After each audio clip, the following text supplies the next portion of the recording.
So welcome back to the garage rebuild. So as you can see, we're in the garage today. So what have I done so far? As you can see, I've sort of made a start to the loft boarding. I'll go through a little bit in this video, explain the rationale behind what I've done, why I've done it, and yeah, just sort of run you through it. So in terms of tools, I've bought some screw-tight screws from Screwfix. I bought this as a bulk buy because I've used these before on other little projects, and they seem to be really good actually, like pulling the boards when you're fixing it to a piece of timber, which I'll show you later, but I found they're quite good. Obviously, if other people have other stuff they can recommend, then yeah, go for it. I bought some sort of spacers, which is for the loft hatch, which I'll come on to in a bit, which yeah, I think pretty much crucial for any job really. And then I bought some of these loft boards from B&Q. I think they're about 15 quid for a pack, which you get free, so it is actually quite expensive, but you can sort of see it comes in a pack of three. I've got a couple of packs left, so that should be enough to finish the rest of the loft space. But yeah, you can sort of see they come with this sort of tongue and groove thing on each side, so they actually joint over pretty well. I think these boards are, I think, 1,220 millimeters long, as you can see, 80 mil thick. I think that's probably a standard size for roof trusses, but as you'll see with mine in a minute, mine are actually 600 mil apart, so the boards are a little bit too long, which yeah, I will come on to in a minute. So I think next I'll just go through what I've done so far, what it looks like, some decisions are made. So yeah, we'll move on to that now. Right, so here we are in the loft space. As you can sort of see, I've boarded out quite a lot of it actually.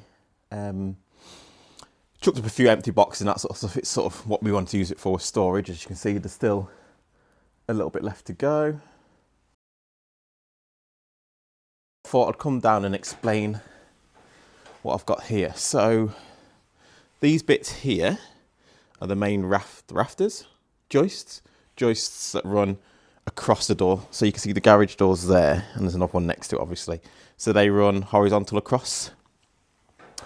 So what I've done is I've actually spaced up the joist, off the joists, the loft boards. So the reason for this is I've actually cut little chunks of wood and they sit in between all the joints, as you can sort of see. So they support the joints between the loft boards, but also the reason for that is when I first came in here, you can see there's these big pieces of wood which were actually put in place by the builders, which I'm guessing is part of the roof. So you can see another one there, sort of diagonal cut across.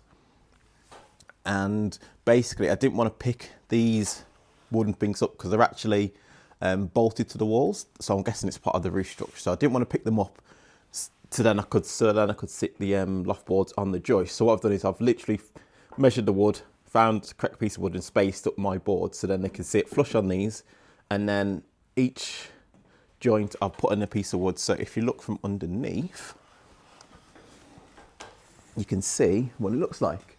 So effectively every single joint you'll have a piece of wood, and it goes all the way down and effectively raises the loft boards off the joists. Now, having done that, there's actually a couple of reasons or benefits to that system. So at some point I'm going to insulate between the joists here. So I'm going to have this joist, I'll put some insulation in here.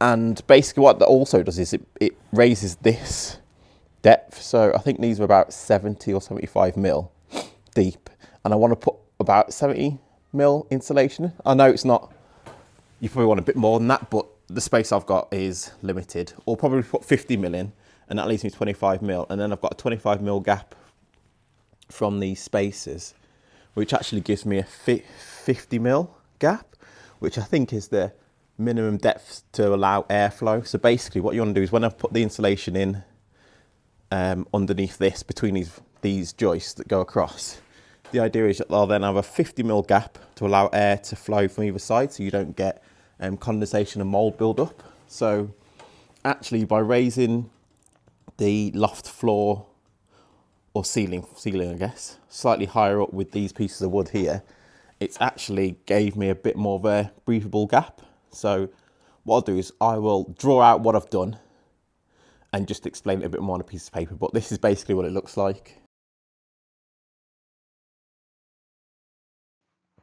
So now we come back to me explaining the ceiling joist. So the image below is a sort of something I put together on PowerPoint, but it shows basically an aerial view of the ceiling joists. So these run perpendicular to my door in the garage, so they run effectively across the width of the garage. And these ceiling joists are 600mm centres apart, so the centre of each joist is 600mm to the next one, which is important, and I'll come on to it later. But basically this is just showing what it looks like looking down from, effectively if you was a bird, so sort of plan view down. My ceiling joists are 600mm centres, so every 600mm is the centre of the next joist. The issue I've got is the loft boards that I bought are basically 122 centimetres wide, or 1220mm if you prefer. So what that means is effectively each one of them boards is 20mm too long. So what I've had to do is I've had to cut them all down by 20mm, which is quite hard to get bang on. So what I've done is I've aired slightly too short, and then what that means is my loft boards now maybe half, maybe a mil or two shorter than 1200. So what that means is when I put the boards on and I line up between the ceiling joists, there is a slight gap in between each one, which just means it's easy for me to put on. The issue I've got is when I'm trying to join up two boards on the same ceiling joist, the joists are quite thin, so to get two boards to meet bang in the middle and also be able to put a screw into both of the boards, you're sort of screwing into a tiny thin piece of wood. So what I've actually done is I've cut out all these spaces, which you can see on the screen here, and they are effectively wider than the joist. So I can effectively put two screws in the middle of the joist, or well, one screw really just to hold the spacer in place. And then when I put the boards on top of them spaces, so the sort of spaces in the thing here, I've just got a bigger platform to, one, get the boards to sit on, and two, when I then come to fix the boards down into these, I've got a bigger area to effectively screw into, so I don't have to be as accurate with where I'm putting my screws. I can just sort of screw it straight in, and I know I've got a much bigger platform to land the screws into. So now if we move on to the next slide, so here I've just effectively put in the loft boards so you can sort of see how they're positioned. And what I've done is I've positioned them so they're perpendicular to the floor joists or the roof joists, whatever you want to call them. So they're running effectively the widthways of the garage, and the boards are running lengthways. So you can sort of see how they slot together. And then what that looks like, I've just sort of made it transparent so you can see. You can see the floor boards sit on these spaces, and as you can see, the platform that I've got to actually drill and fix each board, it's just a bit easier into that spacer rather than doing it into the joist, which you'd have to be quite accurate with. So if you're good and accurate, I don't think you need the spacer, but there is another benefit to it. But if you're like me and you're a little bit not that accurate, especially with woodwork, it just makes your life a whole lot easier, which is why I don't know why you wouldn't do it, but yeah, it worked for me. Now, the main reason, or one of the main benefits to doing this, so the top one image is the ceiling joist, which is 73mm deep, or high, should I say. And then my initial plan was just to fit the boards on top of that ceiling joist. So you can sort of see the four yellow boards, on top of the ceiling joist in the top picture. What I've had to do, which is the second picture down, due to them 25mm pieces of wood that the builders have put in, which ties the joists to the walls. I've effectively copied that with my 25mm spacers, which has meant the floorboards sit 25mm off the joist, which has made it easy for me to screw in. But the other advantage to it is it gives me more of a gap on top of the insulation. So my plan is to fit PIR insulation in between each joist and then run it sort of horizontally across my garage. And the plan is to use 40mm deep insulation, which means that would sit flush with the lower edge of the joist. And then effectively, I wonder if I can draw on that actually. But basically my plan is to effectively fit PIR insulation flush with this lower level, so this blue line. Ignore the squiggly line, it's not the best, but effectively level with that blue line and then fit it sort of going up this way like that. So that'll be, say the blue arrow is 40mm deep. I'll effectively pack my insulation in between each ceiling joist, so the 600mm, slightly less than that because of the width of the joist, but call it sort of 580mm, I think, about that width PR boards, and I'll effectively fit them into the ceiling joists, and then the lower edge of the seat of the PR board will sit flush with this blue line, and then it'll be 40mm deep, so somewhere where the arrow finishes. Now with the top design, that means I have a gap of about 33mm. So this gap, which I'll do in purple, so this gap here would be effectively 33mm, give or take a bit. But yeah, so that would be what that gap would be. However, on the lower one, because I've now raised it up by a further 25mm here, which you can sort of see on my drawing, what you've actually ended up with is the 33mm from here plus the 25, so now I've ended up with 58mm, which is this gap here. And I believe that ideally you want at least 50mm of a gap between your floorboard and the top of your insulation, so effectively top of the vapor barrier on your PIR insulation. You want a 50mm gap just to allow air circulation, because if you don't have that gap, any condensation or anything that gets in between that PIR and the floorboards would effectively not circulate, and you could get mold and damp collecting there. So what that looks like is this. Yeah, there we go. So effectively what you'd have for the top one, you'd have the 40mm insulation with a 33mm gap. And then if you have the spacers in, you then get a 58mm gap between the boards and the top of the PIR, which again use 40mm. And I've just effectively made the brown joist a bit more transparent so you can see where the insulation actually fits, and then the gap here in purple. So what this would mean is, if I just change this to blue to show where the air can circulate, the air can circulate through this gap here all the way down. Sorry, I'm just doing this with a mouse, it's not that easy. But effectively all the way down through here and back this way as well.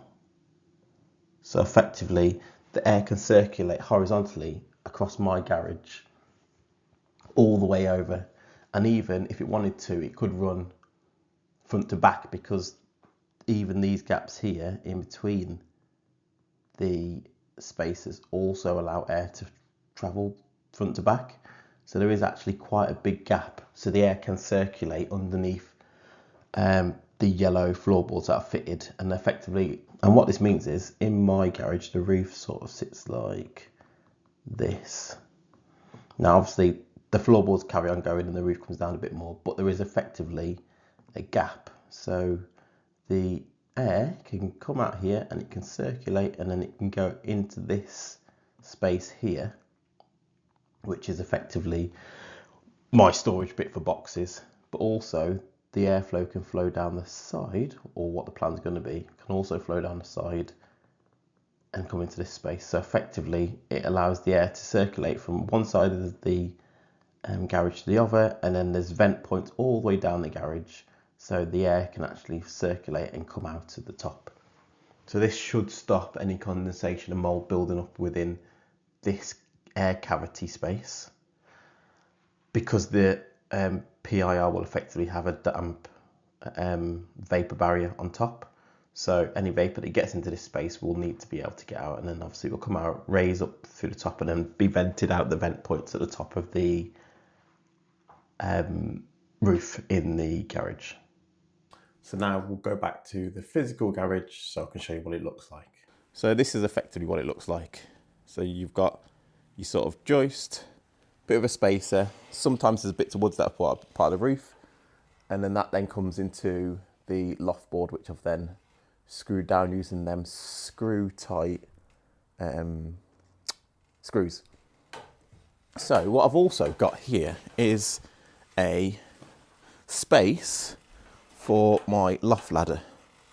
So as you can see, I've sort of cut it out, the space, and basically what I'm going to do here is potentially put a piece of wood that goes across, or put the loft ladder frame in this gap. So what I've done is, typically these spacers I would actually offset. So let me try and find one that's an example. So this is a good one. So as you can see, I'm just trying to get it with the light, it's a bit not great, but as you can see, the actual piece of wood actually overlaps the edge of the joist. So what I've done is I've cut these a bit wider than wider than the joist. So then it just makes it easy for me to line up these loft boards, because laying it on top of that, I think it's about 35 mil. It's quite hard to get your loft board bang in the middle. So because I've cut these pieces of wood slightly wider, it actually gives me a bit more of a footprint to land them on, which is pretty useful, especially when you're doing it by eye and it's first time. So yeah, that was definitely a help. I'll probably get a picture of what that looks like. So here's one. So normally this would be offset this way a little bit more, but basically this is where the loft hatch is going to sit. So I've actually lined them up with the edge of the joist, because the loft hatch actually sits here, but typically this would be over a bit more. So it would sit like these ones here, where you can see they do actually overhang the edge. So it just buys me a little bit more clearance when I'm fitting it in. So an example of the board. So 1 second, I'll just put this camera down. So as you can see here, if I put a board in, you can see, so this is one I've cut to fit the gap. So this is basically half a board where the loft hatch is going to go. So as you can see, it's sort of tongue and groove, and then they just sit on these 4 pieces of wood that I've cut. And then you see effectively it slides in, and then I would just screw them down.